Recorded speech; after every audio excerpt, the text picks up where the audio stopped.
តែខ្ញុំសុំបិទឆាកត្រឹមនេះដោយសារតែឥឡូវខ្ញុំជួបនារីត្រូវកាន់ដៃរួមផ្លូវកំដរទោះបីជាមានគេប្រាប់រឿងអតីតអាប់នាងជាមនុស្សល្អមិនល្អ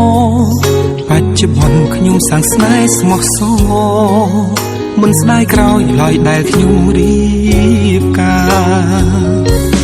កូនក្រមុំបងអើយកូនក្រមុំបងអើយអូនគ្រាន់តែជាមនុស្សស្រីម្នាក់ដែលសាមញ្ញធម្មតាពេលសំពេញផ្ទឹមឬចម្រៀងចងដៃពីរស់ណាស់ហេតុអ្វីបើជាហូរទឹកនេត្រាកូនក្រមុំបងអើយកូនក្រមុំបងអើយអូនមិនមែនជាមនុស្សស្រីល្អឥតខ្ចោះឬក៏អស្ចារ្យតែខ្ញុំព្រមស្ម័គ្រចងនង5ប្រការអរគុណម៉ាក់នឹងតាញញឹមហើយជូនពរកូនផ្លូវជីវិតនេះខ្វែងខ្វាត់វ័យម្លេះគ្មានភ្លើងស្ទប់ទេត្រជាក់ក្តៅយ៉ាងណាក៏ខ្ញុំត្រូវតែចេះមើលថែគ្នារៀងខ្លួនរស់នៅជាជីវិតគូទោះហត់នឿយតស៊ូក៏ត្រូវសណ្ដោងសន្ដូនថែរក្សាគ្នារហូតដល់កូនគឺចិត្តមិនអាចផ្លាស់ប្ដូរឡើយណាកូនក្រមុំបងអើយកូនក្រមុំបងអើយអូនគ្រាន់តែជាមនុស្សស្រីម្នាក់ដែលសាមញ្ញធម្មតាពេលសំពេញផ្ទឹមឬចម្រៀងចងដៃពីរស់ណាស់ហេតុអ្វីបើជាហូរទឹកនេត្រាកូនក្រមុំបងអើយកូនក្រមុំបងអើយអូនមិនមែនជាមនុស្សស្រីល្អឥតខ្ចោះឬក៏អស្ចារ្យតែខ្ញុំព្រមស្ម័គ្រចងនង5ប្រការអរគុណម៉ាក់នឹងតាញញឹមហើយជូនពរកូន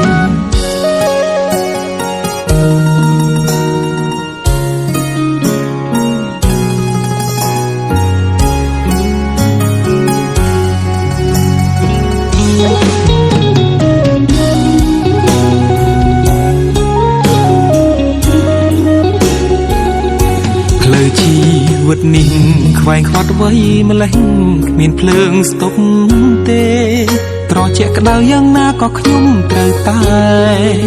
ចេះមើលថែគ្នារៀងខ្លួនរស់នៅជាជីវិតគូទោះហត់នឿយតស៊ូក៏ត្រូវសណ្ដោងសន្ដូនថែរក្សាគ្នារហូតដល់កូនគឺចិត្តមិនអាចផ្លាស់ប្ដូរឡើយណាកូនក្រមុំបងអើយកូនក្រមុំបងអើយអូនគ្រាន់តែជាមនុស្សស្រីម្នាក់ដែលសាមញ្ញធម្មតាពេលសំពេញផ្ទឹមឬចម្រៀងចងដៃពីរស់ណាស់ហេតុអ្វីបើជាហូរទឹកនេត្រាកូនក្រមុំបងអើយកូនក្រមុំបងអើយអូនមិនមែនជាមនុស្សស្រីល្អឥតខ្ចោះឬក៏អស្ចារ្យតែខ្ញុំព្រមស្ម័គ្រចងនង5ប្រការអរគុណម៉ាក់នឹងតាញញឹមហើយជូនពរកូន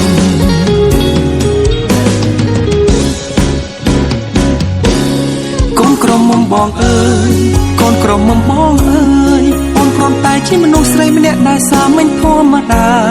ពេលសំពេញផ្ទឹមឬចម្រៀងចងដៃ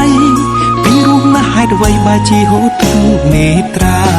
កូនក្រមុំបងអើយកូនក្រមុំបងអើយអូនមិនមែនជាមនុស្សស្រីល្អឥតខ្ចោះឬក៏អស្ចារ្យតែខ្ញុំព្រមស្ម័គ្រ